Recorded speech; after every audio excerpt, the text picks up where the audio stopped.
Tema ini termasuk tema yang jarang dibicarakan dewasa ini. Bahkan kadang-kadang malah dilupakan. Gereja sibuk dengan urusan berkat melulu. Dari dulu yang diomongin berkat. Padahal yang satu ini penting. Jangan pernah membahas salah satu pokok saja. Harus semua pokok dibahas secara menyeluruh. Ada amin ya? Masa belajar hanya tertentu saja? Berkat melulu. Berkat itu hanya salah satu topik dalam Alkitab. Itu pun harus didudukkan perkaranya dalam perkara yang benar. Langit baru dan bumi baru temanya. Sebenarnya ajakan Tuhan itu kita ke sana. Bukan di sini, di sana. Istilah langit baru dan bumi yang baru ini rupanya agak jarang didengar sama banyak orang. Entah kenapa.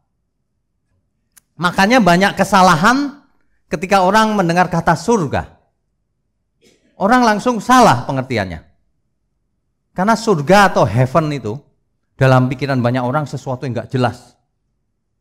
Sesuatu yang di awang-awang sana. Nun jauh di sana. Memahami surga tidak bisa lepas dari langit yang baru dan bumi yang baru. Kalau ini tidak mengerti, bagaimana mau mengerti tentang surga? Banyak orang kalau dengar kata surga langsung pikirannya begini, sesuatu yang tidak real. Sebagian orang berpikir begitu. Sebagian lagi berpikir surga itu dunia roh. Sesuatu yang nggak tahu di mana, dimensi lain. Seolah-olah mikirnya begitu orang-orang. Banyak orang berpikir kalau surga itu serba misterius. Semuanya dunia maya. Bukan dunia yang real seperti ini, tapi maya. Virtual. Banyak yang berpikir begitu. Makanya orang Kristen itu banyak sekali yang heaven oriented kan? Surga oriented. Betul. Masa neraka oriented? Ya benar dong surga oriented, benar ya? Surga oriented, masalahnya ada di pikiran. Ketika berkata surga oriented, pikirannya jauh menerawang ke sana. Sesuatu yang tidak jelas. Padahal, Alkitab berkata, nanti akan kuciptakan langit yang baru dan bumi yang baru. Bukan gak jelas, udah jelas. Langitnya baru, buminya baru. Jangan berpikir yang enggak-enggak. Jadi sebenarnya orang Kristen harus new heaven oriented. Ada amin? Jangan lupa, satu lagi. New earth oriented. Karena new heaven and new earth. Langit baru, bumi baru. Harus bumi baru oriented. Ya. Kalau banyak orang bersaksi saya pernah ke surga berapa kali. Naik turun. Sampai bosan saya. Tanda tanya itu. Surga yang mana? Surga aja lu gak ngerti. Kalau seseorang dikasih penglihatan, bisa. Betul. Penglihatan bisa. Ada orang yang cerita saya sudah ke neraka Pak. Loh, jadi kau masuk neraka ya? Tapi balik lagi. Ditunjukin sama Tuhan Yesus. Saya mau kasih tahu ya, kalau seseorang masuk neraka, dia nggak bisa keluar lagi. Kalau itu penglihatan, ya bisa. Supaya manusia bertobat. Amin ya. Jadi jangan bilang, sayanya dibawa ke neraka. Bukan, saya mendapat penglihatan. Dibawa ke neraka, penglihatan. Kenapa? Karena neraka yang dimaksud belum ada hari ini. Banyak orang nggak mengerti hal itu. Banyak orang tidak mengerti, nanti di akhir sesi baru tahu. Salah kesaksiannya. Aku dibawa ke neraka. Bukan. Aku dikasih penglihatan akan neraka. Itu benar. Ya. Oke. Kalau seseorang salah mengerti, tetap binasa. Saya nggak sengaja loh Tuhan, tetap binasa. Karena Alkitab berkata, umatku binasa karena tidak mengenal Allah, tidak mengenal kebenaran. Karena kurang mengenal pun binasa. harus mengenal secara utuh dan lengkap. Dan benar tentunya. Saya mengajar di sekolah teologi, itu ada seorang mahasiswa teologi, itu pun salah pengertian dia. Ketika saya mengajar, dia semester 3 atau 5 waktu itu ya. Saya tanya, menurut kamu surga seperti apa? Dia jawab begini, surga itu Pak, ada suatu ruangan. Di ruangan itu kita semua berbaju putih. Semuanya putih-putih. Saya tanya, nggak ada baju lain ya? Nggak punya baju lain? Cuma satu bajunya, selemari itu putih semua. Ya memang gitu Pak. Oke. Terus ngapain kita di sana? Jawab dia gini, menyanyi untuk Tuhan. Wah, rohani sekali jawabannya. Sampai kapan? Selama-lamanya. Jadi maksudnya paduan suara selamanya di surga. Jadi surga itu seperti ruangan, terus ada paduan suaranya, terus Tuhan yang dengerin gitu. Selama-lamanya begitu. Banyak orang berpengertian begitu. Ini mahasiswa loh, teologi. Jawabannya masih begitu. Makanya di dunia barat sana banyak yang tidak mau ke surga. Bapak Ibu mungkin heran ya. Ada seorang hamba Tuhan, pendeta loh. Aku nggak mau ke surga. Kenapa? Di surga bosen. Bosen katanya. Kenapa bosen? Ya cuma nyanyi tok. Di dunia aja aku nggak mau nyanyi terus. Capek lagi nyanyi. Udah gitu suaraku fales lagi. Suaranya fales nyanyi-nyanyi tok. Waduh. Kalau orang nggak suka nyanyi ya suaranya fales ya disuruh nyanyi. Sengsara loh itu. Sengsara loh. Bener. Kok suaranya bagus malah enak kan? Sengsara. Lah ini di surga mau nyanyi selama-lamanya. Saya tanya lagi dia. Lah kalau untuk orang-orang yang nggak suaranya fales gimana? Nggak masuk surga dong? Oh nanti kita latih Pak. Nanti kalau saya buat gereja saya mau latihan suara. Oh kamu mau latihan vokal maksudnya. Nanti lulusan gerejanya pintar-pintar nyanyi. Wah. Dia lupa bahwa Tuhan Yesus nggak seperti itu. Sebab kalau Tuhan Yesus seperti itu, murid-muridnya nggak menulis Alkitab. Menulis apa? Lagu-lagu rohani. Produksi CD-CD, lagu rohani. Lagu menurut Matius, Markus, dan seterusnya. Enggak. Justru pengertian akan kebenaran itu yang utama. Ya. Ada lagi yang membayangkan surga cuma begini. Di surga nanti Pak, kita cuma makan minum Pak. Enak. Apa aja dianterin. Ada loh, zaman dulu kan begitu pikirannya ya. Cuma makan minum. Di surga kita cuma bermalas-malasan, gak perlu kerja. Enak Pak. Itu dasar pemalas itu, otaknya begitu tuh. Mikir di surga malas-malesan lagi. Padahal Alkitab berkata di surga kita melayani Tuhan selama-lamanya. Kok malas-malesan? Lagi pula kok malas-malesan gitu ya. Nanti di surga jadi gendut banget. Wah, habis malas-malesan makan minum melulu. Ada lagi yang membayangkan dunia roh di surga.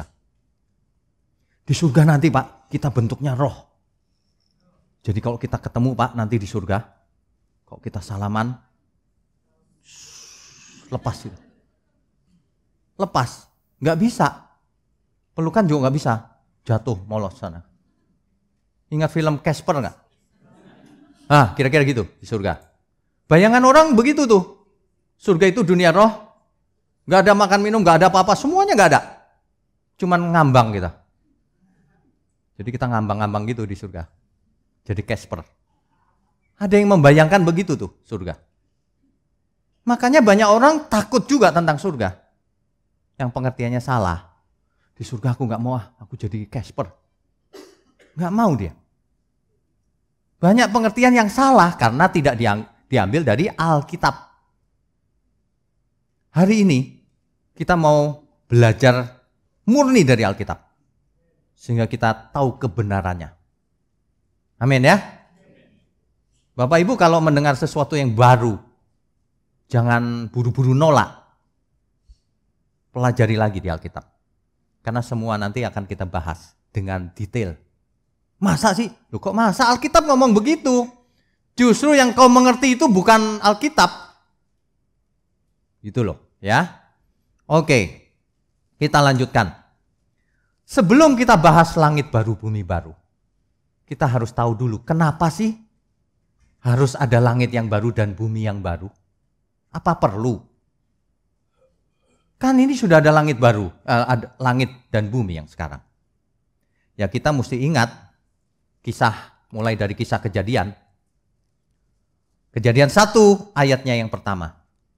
Pada mulanya Elohim menciptakan langit dan bumi. Allah menciptakan langit dan bumi. Ini dia.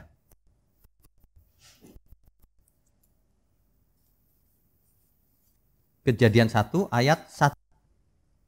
Pada mulanya Elohim, terjemahkan Allah, menciptakan langit dan bumi pada mulanya. Elohim menciptakan. Menciptakan di sini dipakai kata bara dalam bahasa Ibrani. Bara artinya menciptakan dari sesuatu yang tidak ada menjadi ada. Bara. Bahasa Yunani, bahasa Ibrani. Kita terpaksa harus pakai bahasa sedikit ya. Karena dari bahasa asli ini kita akan tahu kebenarannya nanti. Langit dan bumi. Langit ini samayim.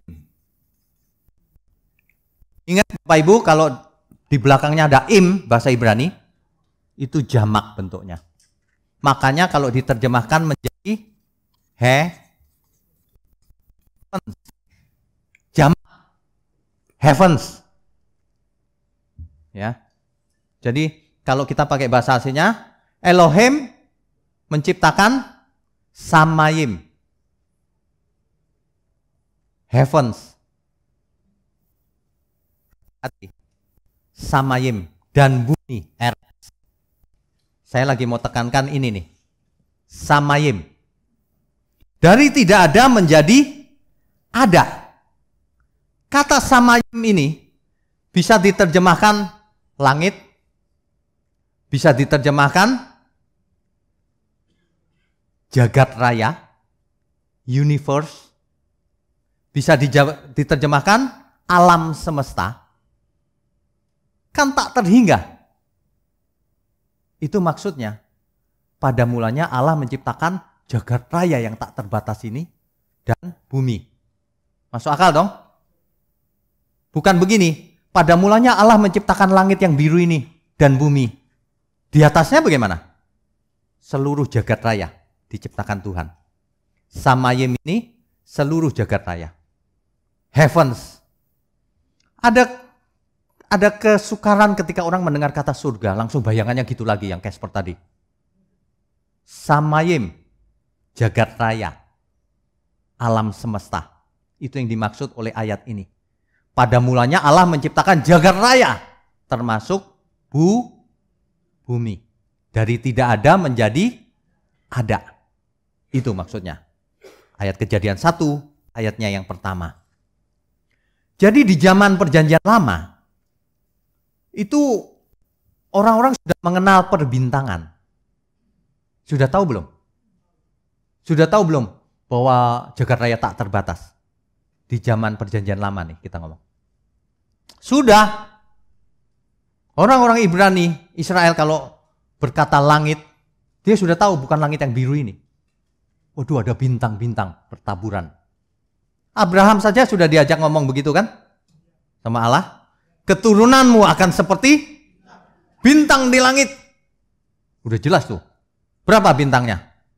Tak terhingga. Zamannya Abraham udah tahu. Tak terhingga itu jagat raya.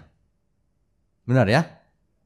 Di zamannya pemazmur, dalam Mazmur 19 ayat 2, langit menceritakan kemuliaan Allah. Dan cakrawala memberitakan pekerjaan tangannya. Mazmur 19 ayat 2.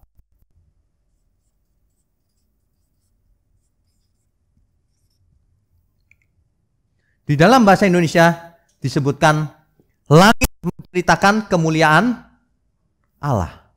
Dalam teks aslinya samayim menceritakan kemuliaan Allah. Samayim. Artinya apa? Langit yang cuma biru ini atau seluruh jagat raya? Seluruh jagat raya. Seluruh jagat raya, langit yang penuh bintang yang tak terhingga itu. Seluruh jagat raya menceritakan kemuliaan Allah. Jadi kalau kita mau bicara kebesaran Tuhan, lihatlah jagat raya. Waduh, tak terbatas loh. Tak terbatas jagat raya ini. Bapak Ibu, ada bayangan nggak sebesar apa sih jagat raya ini? Nanti lihat di internet banyak.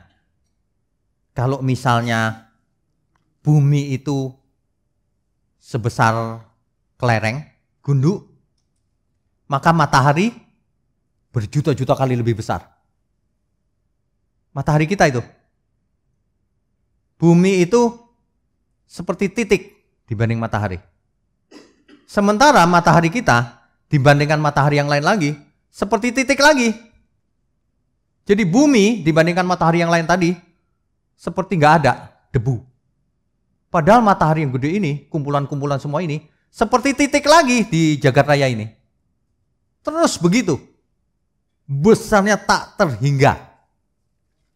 Saya sempat catat diameternya jagat raya itu berapa sih sebenarnya. Nggak ada yang bisa mengukur sebenarnya. Tetapi dengan teknologi yang sekarang yang bisa diukur. Bukan berarti itu loh ya. Yang semampunya diukur hari ini. Itu besarnya segini Bapak Ibu. Heaven atau jagat raya. Itu besarnya segini diameternya. Diameternya itu sebesar sekitar aja ya. Kan nggak bisa tepat. Sekitar 500 dikali 10 pangkat 9. Nolnya 9 biji. Dikalikan 1 tahun cahaya. Masalahnya 1 tahun cahaya itu berapa? Cahaya itu 1 detik. Kecepatannya berapa? Sekitar 300.000 km per detik. Per detik 300.000. Jadi kalau Bapak Ibu punya pesawat dengan kecepatan cahaya, mau ke Bandung, nggak bakalan bisa. Sedetik ting udah lewat. Mau ke Bandung susah, kecepatan soalnya. Kecepatan cahaya 300.000 km per detik. 1 detiknya cahaya sama dengan 300.000 km. Kalau 1 tahun berapa? Hitung situ. 1 tahun itu kalau kita ngitung ya, 5 hari bukan? 365 harinya 24 jam. 24 jam itu 1 jamnya 60 menit. 60 menit itu kalau dijadikan detik kali 60 lagi. Kecepatan cahaya 300.000 km per detik. Ini nih, bisa dikalikan loh. Ini juga yang bisa diamati. Sebenarnya lebih dari itu. Yang bisa diamati dengan teknologi hari ini, segitu. Sengaja saya hitung pakai komputer, kira-kira segini. 4,6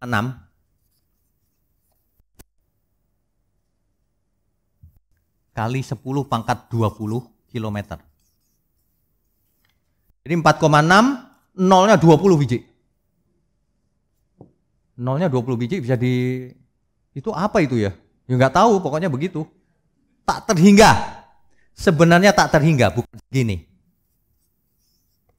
Kenapa? Teknologi manusia terbatas. Cuma kelihatannya segitu. Dia nggak mampu menembus. Yang kedua, kemungkinannya alam semesta mengembang terus kan? Jadi nggak bisa diukur. Tak terhingga. Itulah samayim yang dimaksud. Keturunan bukan seperti bintang di langit. Tak terhingga, nggak bisa dihitung. Bintang di langit emang bisa dihitung? Nggak bisa. Tak terhingga. Harusnya manusia seperti itu. Harusnya.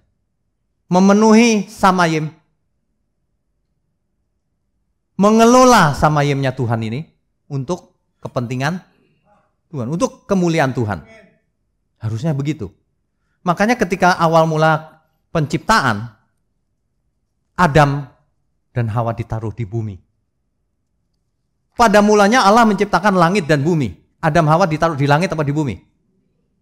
Di bumi kan? Nanti akan ada langit yang baru dan bumi yang manusia yang sampai ke langit baru, bumi baru ditaruh di langit baru atau di bumi baru? Apa digantung di langit gitu? Jadi pajangan. Di bumi yang baru bukan? New Earth. Sama. Pengulangan. Jadi jangan pernah membayangkan surga itu nggak jelas, Pak. Nanti di surga kita nggak punya tubuh. Ngambang. Asap. Salah, nggak ada Alkitabiahnya itu. Alkitab itu jelas loh. Ya, oke, kita lanjutkan dulu. Di Amos 5 ayat 8. Nanti dibaca di rumah aja ya. Amos 5 ayat 8. Dia yang telah membuat bintang kartika dan bintang belati, yang mengubah kekelaman menjadi pagi dan yang membuat siang gelap seperti malam. Dia yang memanggil air laut dan mencurahkannya ke atas permukaan bumi. Tuhan itulah namanya. Di sini disebutkan adanya bintang kartika dan bintang belantik. Ini kalau orang astronom, kalau belajar astronomi mengerti. Dalam astronomi gugus kartika ini dinamai objek Messier nomor 45, dinomorin kalau di astronomi. Itu sebuah gugusan bintang terbuka di rasi bintang Taurus di langit. Ini zaman perjanjian lama loh, sudah tahu perbintangan. Sudah tahu, jadi jangan kita hari ini malah nggak tahu. Kita hari ini kalau baca Alkitab malah gini, pada mulanya Allah menciptakan langit dan bumi. Oh, langitnya yang biru nih, yang burung-burung berterbangan. Kok pendek amat mikirnya ya. Langit Samayim itu tak terhingga. Jelas ya sampai sini ya. Itu pengertian itu harus dimasukkan dulu.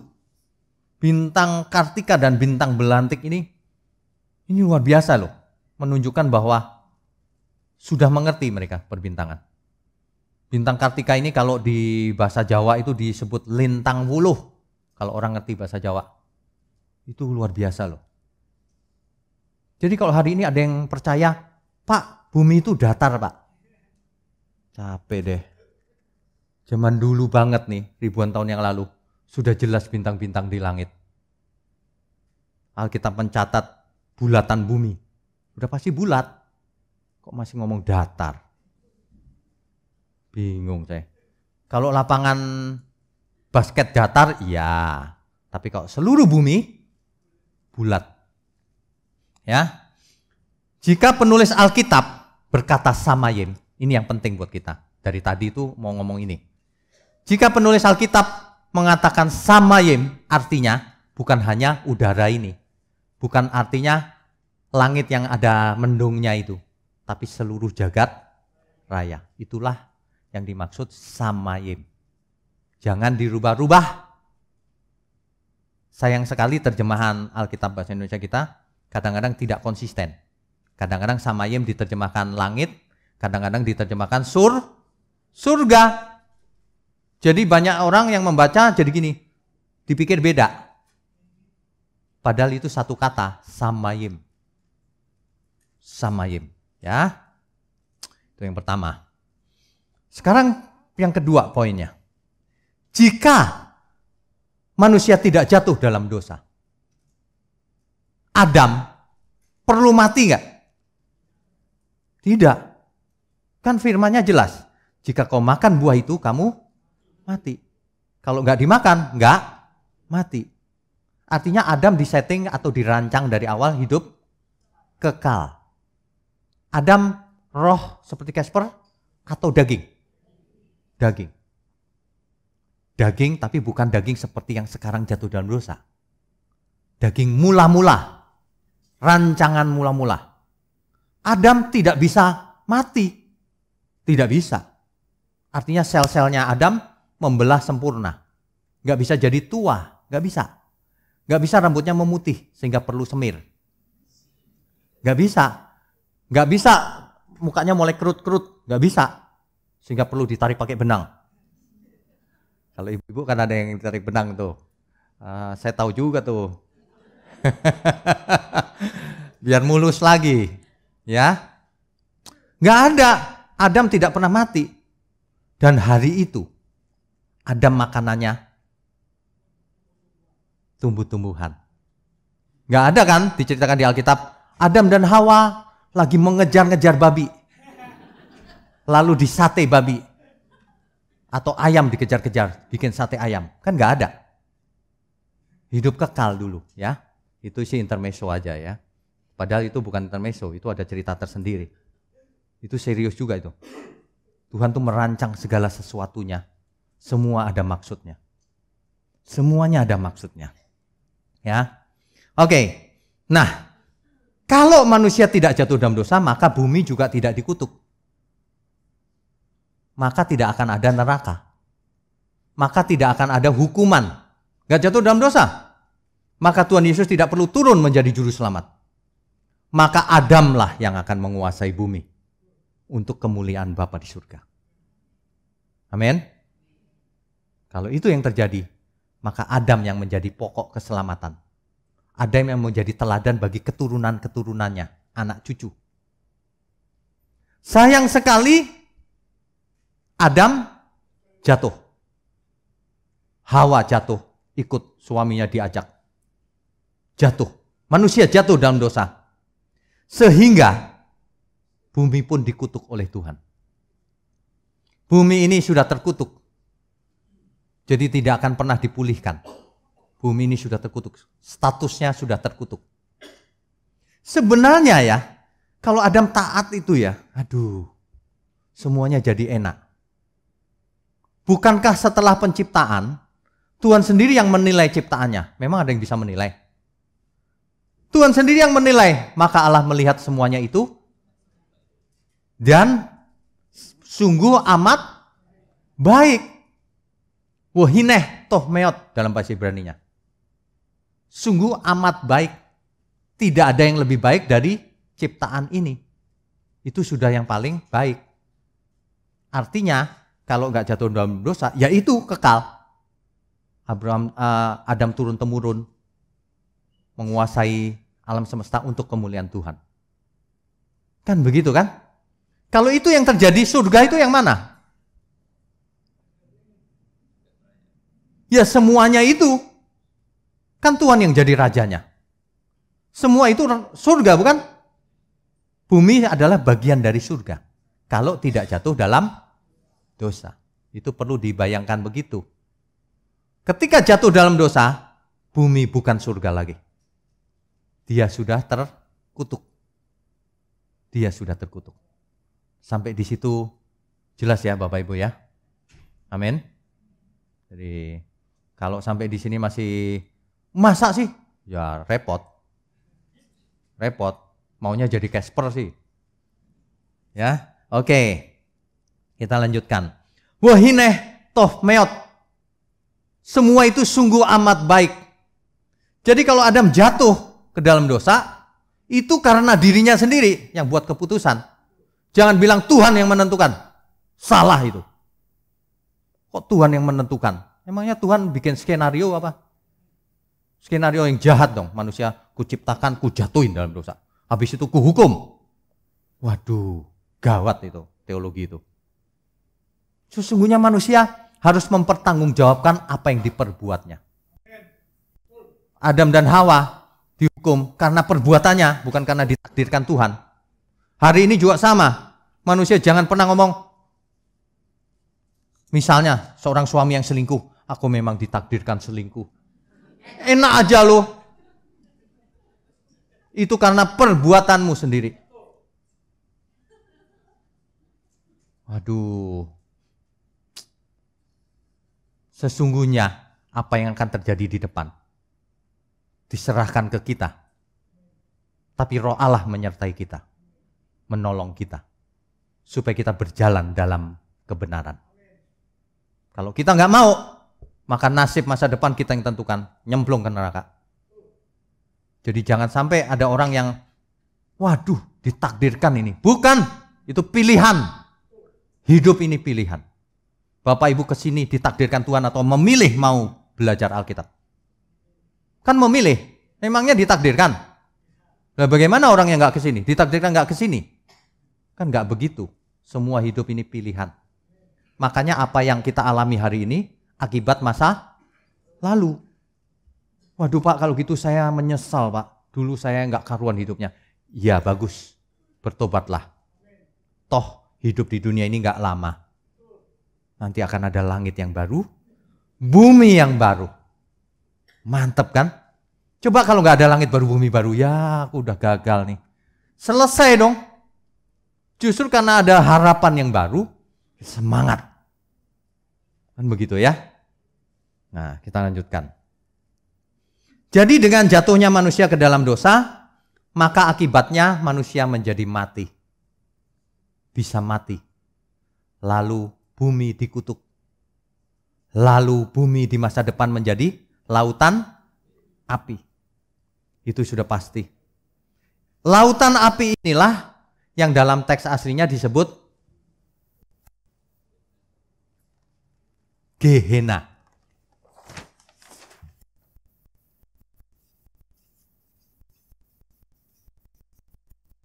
Gehenna ini diterjemahkan ke dalam bahasa Indonesia neraka. Bumi ini yang akan terbakar menjadi lautan api, itulah Gehenna. Itulah neraka. Jadi jangan berpikir neraka itu ada di dunia roh sana Pak, nggak tahu di mana.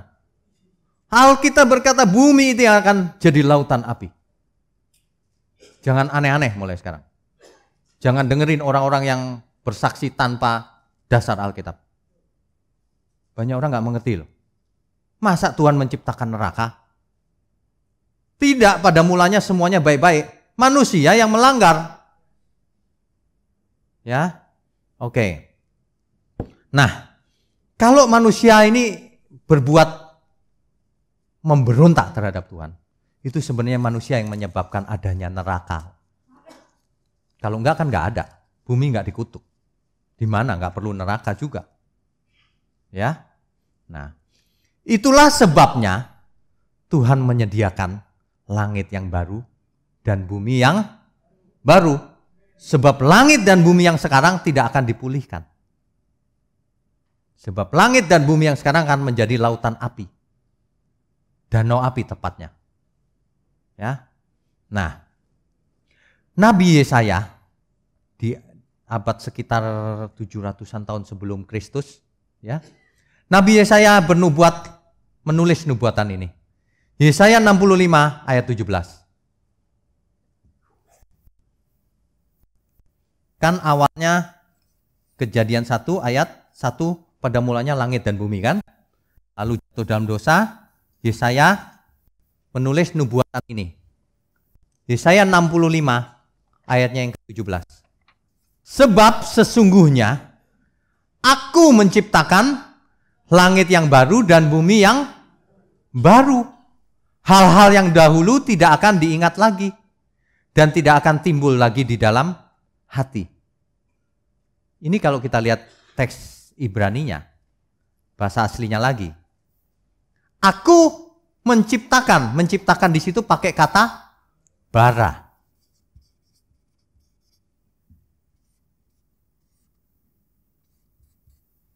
Ingat gak kata bara yang dipakai di Kejadian 1 ayat 1 tadi? Diulang lagi.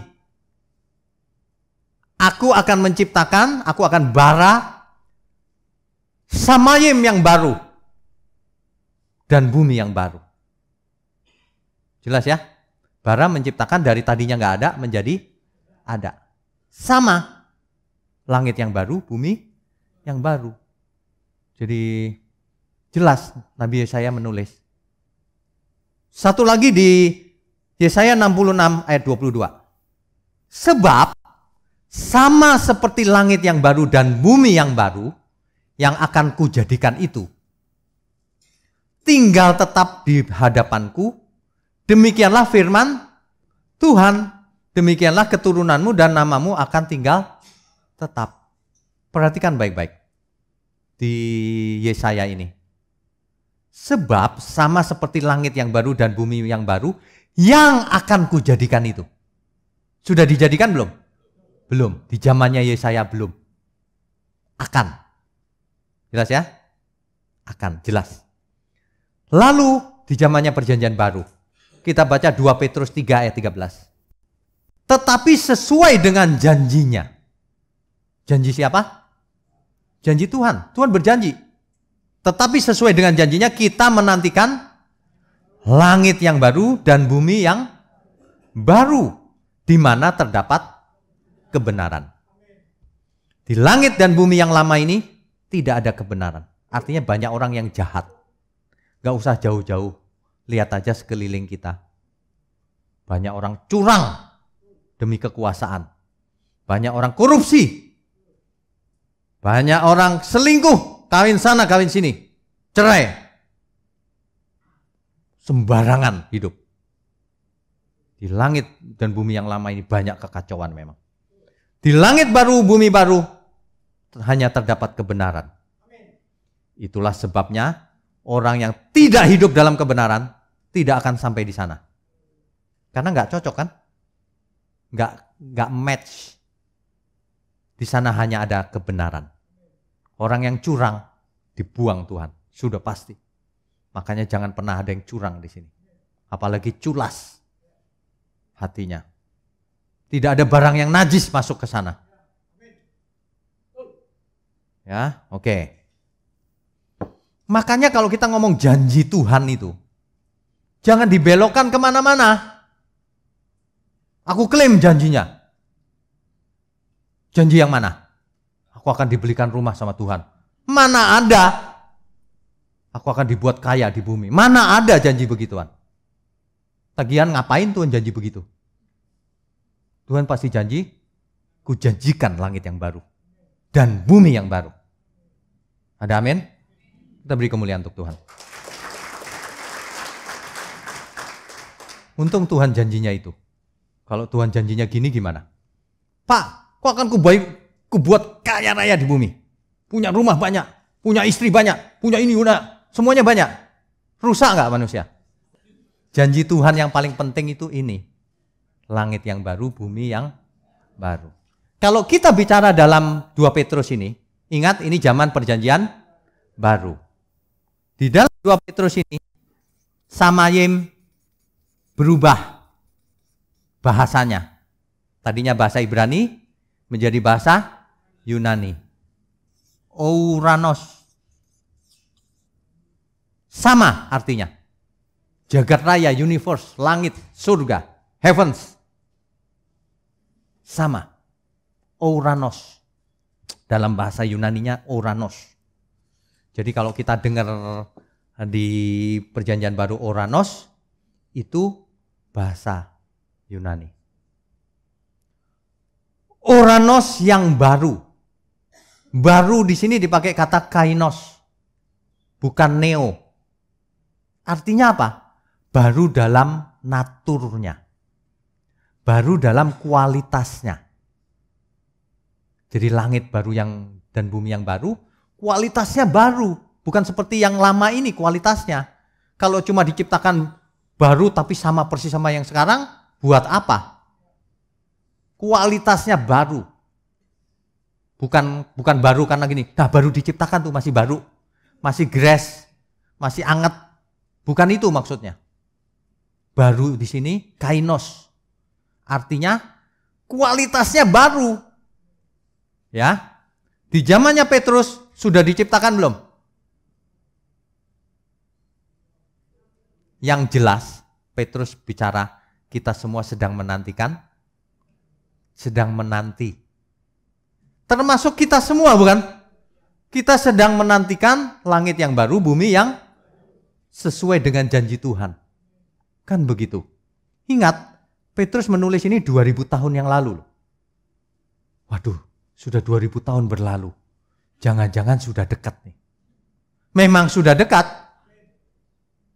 Sudah dekat. Jangan-jangan sebelum kita mati, kita sudah lihat kedatangan Tuhan Yesus. Ada amin nggak? Kalau Tuhan datang, justru itu yang kita harapkan. Kita nggak perlu mati dulu, nggak perlu macam-macam dulu, langsung dibawa ke langit baru, bumi baru. Lebih enak. Ya. Banyak orang kalau nyanyi lagunya Pak Eras itu nggak menghayati. Tuhan Engkau mengingat aku waktu alam semesta menderu. Alam semesta menderu. Engkau datang sebagai raja menjemput orang saleh semua. Harimu yang mulia, ku harap segera tiba. Mestinya semua orang begitu, mengharapkan kedatangan Tuhan. Bukannya takut kiamat. Kok takut kiamat? Gak beres itu hidupnya. Makanya bertobat, siapapun yang dengar seminar ini bertobat. Sampai kapan kita tidak mau bertobat? Hidup begitu-begitu terus. Setiap saat kita bisa mati. Kata Oranos atau Samayem ini menceritakan kemuliaan Allah sebenarnya. Tak terhingga besarnya. Tak terselami oleh manusia. Tak terukur oleh apapun. Sampai kapanpun. Kalau kita disediakan ini, itulah sebenarnya artinya apa yang tidak pernah kau dengar. Apa yang tidak pernah kau lihat, itulah yang disediakan Tuhan. Amin ya. Jangan bilang gini, lagi bisnis sih. Aku yakin omsetnya 10 kali lipat. Sebab apa yang tidak pernah ku dengar, tidak pernah ku lihat, itulah yang disediakan Tuhan. Ngawur itu. Banyak orang pakai ayat suka-suka sendiri. Ngapain Tuhan janji begituan? Tuhan itu janji langit baru, bumi baru. Yang kekal, kalau cuma berkat yang sementara-sementara itu gak ada artinya. Itu cuma buat menyambung hidup. Bahkan itu berbahaya kalau kebanyakan. Orang yang kayaknya luar biasa berbahaya loh Pak. Karena dia bisa beli apa saja. Bahaya itu. Alangkah sukarnya orang kaya masuk surga, kerajaan surga. Bukan berarti Tuhan anti kekayaan, bukan, semua juga milik Tuhan. Kalau kita kaya jangan dipakai untuk kepentingan diri sendiri, itu maksudnya.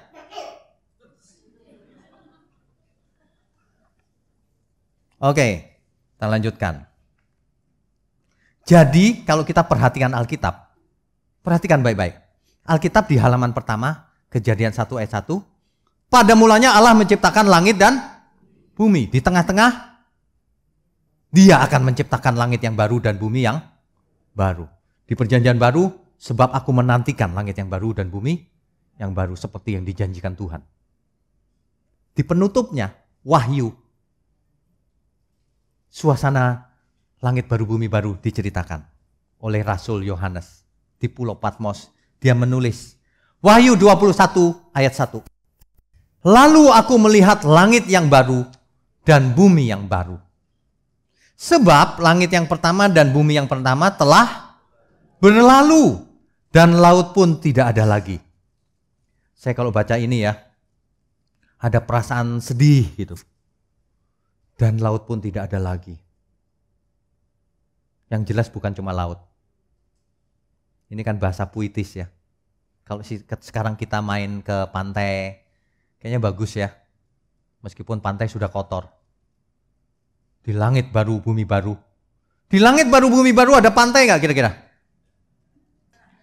Ada orang yang menjawab tidak ada Pak. Sebab di langit baru, bumi baru jalannya dari emas. Memang betul. Tapi masa seluruhnya emas? Loh terus nggak ada apa-apa dong ya, gersang gitu. Itu pengertian yang salah loh. Di langit baru, bumi baru. Bumi yang lama aja ada pantai. Masa yang baru nggak ada? Pakai dong pikiran sedikit. Pakai pikiran dan pakai Alkitab terutama. Jangan pakai pikiran doang ya. Di langit baru, bumi baru. Masa tidak ada pantai? Gersang maksudnya. Jelas ya. Apalagi dikatakan kainos. Kualitasnya jauh lebih hebat. Kan begitu. Oke. Nah, ada suatu pertanyaan begini. Ini penting sekali nih. Lalu apa yang terjadi dengan langit dan bumi yang sekarang ini? Banyak orang berspekulasi. Apa yang terjadi dengan langit dan bumi yang sekarang ini? Kita harus analisa teks 2 Petrus 3 ayat 10. 2 Petrus 3 ayat 10. Apa yang terjadi dengan LB yang sekarang? LB yang sekarang ini, apa yang terjadi? 2 Petrus 3 ayat 10. Tetapi hari Tuhan itu apa? Kedatangan Tuhan akan tiba seperti pencuri. Pada hari itu, langit akan lenyap dengan gemuruh yang dahsyat. Dan unsur-unsur dunia akan hangus dalam nyala api. Dan bumi dan segala yang ada di atasnya akan hilang lenyap. Kan begitu ya? Ini adalah bahasa Indonesianya. Kadang-kadang kita perlu periksa bahasa aslinya. Itu apa sih yang sebenarnya? Kalau dalam bahasa Indonesia sudah jelas, betul. Tetapi dalam bahasa asli kita perlu juga lihat. Dalam bahasa asli gini, NIV contohnya. But the day of the Lord will come like a thief. Sama ya. Hari Tuhan akan datang seperti seorang pencuri. The heavens, jagat raya. The heavens will disappear, akan lenyap. With a roar, dengan gemuruh yang luar biasa. The elements will be destroyed. Elemen-elemennya akan dihancurkan. Will be destroyed by fire. Akan dihancurkan oleh api. Elemen-elemennya jagat raya apa itu? Apa saja? Planet? Loh iya kan? Bulan? Bintang? Semua benda-benda langit. Benar nggak? Benda-benda langit pun ikut dihancurkan oleh api. Jadi jangan berkata bumi jadi lautan api. Bulan, bintang, Mars, enggak Pak. Nanti kalau pas harinya sudah dekat, aku naik pesawat ke Mars. Melarikan diri dari kiamat. Sorry ya, elemen-elemennya ikut hancur oleh api. Ini lebih jelas nih. And the earth, dan bumi, and everything done in it, dan semuanya isinya, will be laid bare. Akan menjadi habis semua. Akan menjadi habis, telanjang, habis. Hancur oleh api. Jadi sebenarnya Samayim dan bumi ini akan hancur oleh api, bukan oleh yang lain. Ya. Satu lagi misalnya New King James. New King James ngomongnya begini. But the day of the Lord will come as a thief in the night. Sama. Seperti pencuri di malam hari. In which the heavens will pass away with a great noise. Sama ya. Akan berlalu dengan gemuruh yang dahsyat. And the elements, dan elemen-elemennya will melt, akan meleleh with fervent heat, oleh api yang sangat luar biasa panas. Meleleh semuanya, sampai meleleh. Bayangin kalau bulan meleleh, Mars meleleh, belum pernah terjadi loh. Ya, Bapak Ibu kalau lihat ke langit pagi hari, tiba-tiba di atas ada yang gosong, bulat. Takut gak kira-kira? Itu apa itu? Makanya jangan tunggu hari itu tiba. Jangan tunggu hari Tuhan mendadak tiba. Karena datangnya seperti pencuri di malam hari. And the works that are in it will be burned up. But both the earth and the works that are in it, bumi dan segala yang ada di dalamnya, di atasnya, will be burned up, akan terbakar. semuanya akan terbakar. Ingat, yang terbakar bukan cuma bumi, elemen-elemen dari Samayim akan terbakar. Planet, matahari, bahkan galaksi. Kita nggak tahu seberapa luas yang terbakar. Betul? Bapak Ibu perhatikan baik-baik. Jagat raya besarnya seberapa? Tak terhingga. Galaksi kita cuma titik. Bahkan nggak ada satu titik. Bumi apalagi debu dalam debu.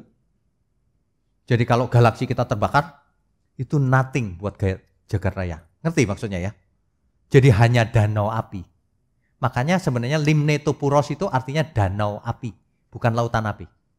Jadi di jagat raya ini cuma ada danau api kecil, nothing. Jadi bukan jagat rayanya habis semua, enggak. Hanya bumi dan sekitarnya dan galaksi mungkin, enggak tahu seberapa besar, pokoknya hanya nothing, danau api. Nangkap ya? Itulah Gehenna. Itulah yang diterjemahkan dalam Alkitab neraka. Jangan berpikir neraka dunia roh. Aneh-aneh aja. Alkitab ngomong begini seluruh ayatnya. Makanya orang mau melarikan diri, mati udah gak berasa ini. Menurut dia setelah mati gak berasa karena roh. Hati-hati, setelah mati ada kebangkitan. Kalau gak ada kebangkitan, orang jahat enak. Gak berasa udah. Gak dibangkitkan. Tapi ini dibangkitkan untuk dimintai tanggung jawab. Waduh, mengerikan itu. Itu mengerikan itu. Banyak orang nggak tahu Gehenna itu seperti apa sih, lautan api itu. Kalau dikatakan elemen-elemennya, langit akan meleleh. Apa kurang jelas itu? Masalahnya, ulat tidak mati di sana. Ada ulat yang tidak mati. Apa maksudnya?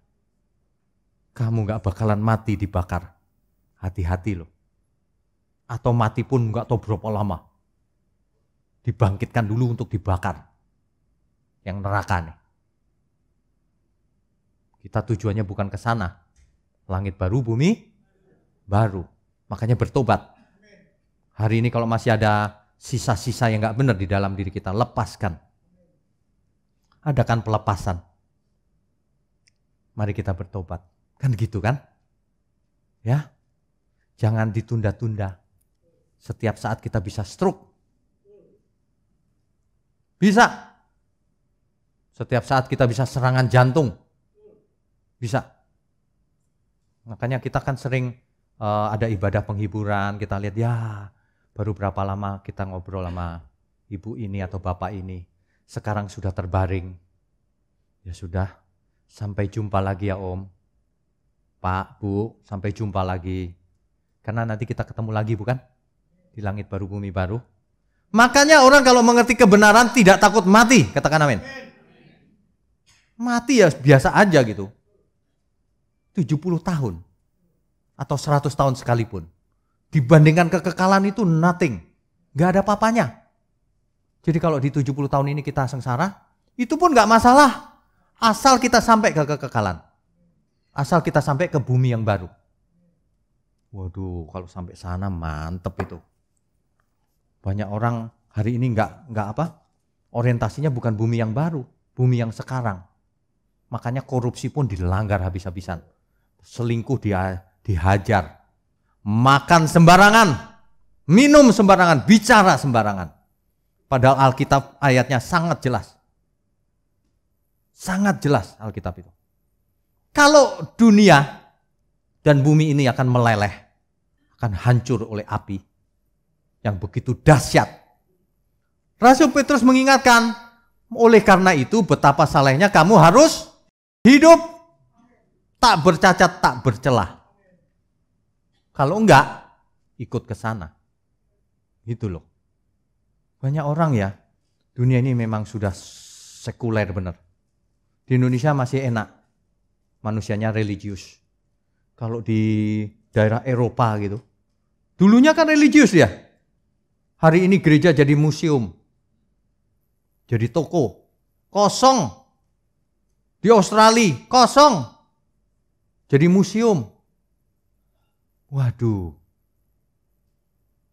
Mereka orientasinya langit dan bumi yang sekarang.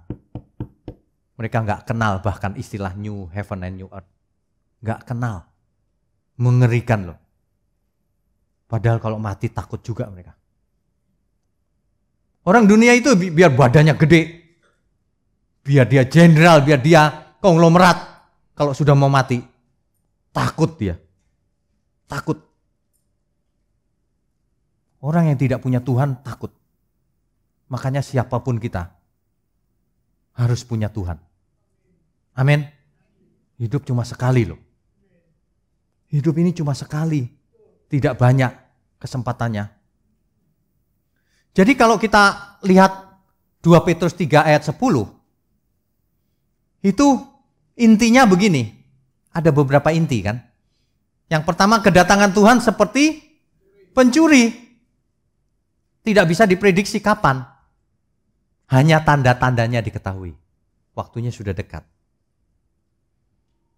Yang kedua, pada hari itu, Oranos atau Samayim atau jagat raya ini akan lenyap dengan suara gemuruh yang dahsyat. Dan unsur-unsurnya, planet, bulan, bintang, dan lain-lain, akan hangus oleh nyala api. Atau meleleh oleh karena panas yang luar biasa. Ya. Nah, yang Bapak Ibu perlu tahu adalah begini. Bumi dan segala isinya ini akan terbakar atau dimusnahkan oleh api. Tapi belum tentu lenyap total. Kenapa? Terbakar. Jadi lautan api. Jangan bilang ini terbakar gunung terus lenyap terus hilang. Bukan. Jadi lautan api. Jadi danau api. Jadi masih ada tapi bumi yang lama sudah berlalu. Sudah gak ada bentuknya. Udah leleh dan sebagainya. Tapi bukan lenyapnya itu hilang, bukan. Jadi lautan api. Keadaannya udah gak karu-karuan. Udah hangus. Dan seterusnya, sudah rusak. Ya, itu maksudnya. Nah, tetapi ada pendapat lain. Ini dia. Pendapatnya begini. Memang sih, bumi akan dihancurkan dengan api. Tapi setelah itu dipulihkan oleh Tuhan. New Earth itu bumi yang lama ini yang dipulihkan. Menjadi bumi baru. Pemulihan. Makanya New Earth itu bumi yang lama ini yang dipulihkan. Ada pendapat seperti itu. Dan itu banyak orang berpendapat seperti itu. Itu salah. Sebab menurut Alkitab, harus menurut Alkitab bukan menurut perasaan. Ya. Tuhan Yesus berkata kerajaanku bukan di dunia ini, di tempat lain, bukan di bumi ini. Sebab Tuhan Yesus berkata, aku pergi menyediakan tempat bagimu. Artinya di mana? Bukan di bumi. Sebab di rumah Bapakku banyak tempat tinggal. Bukan di bumi, di rumah Bapakku. Jelas ya? Tuhan Yesus naik ke surga, sebab aku pergi menyediakan tempat bagimu. Supaya di mana aku ada, kamu ada. Jadi ketika kita beri kemuliaan untuk Tuhan. Jadi ketika Tuhan berkata itu, bumi masih ada, murid-murid masih ada. Tuhan menunjukkan tempat yang lain, bukan bumi ini, bro. Jadi istilahnya bukan bumi ini direnovasi. Bukan. Atau dipulihkan. Bukan. Salah. Tuhan berkata, sebab kuciptakan langit yang baru dan bumi yang baru. Bara menciptakan, bukan renovasi. Jelas ya?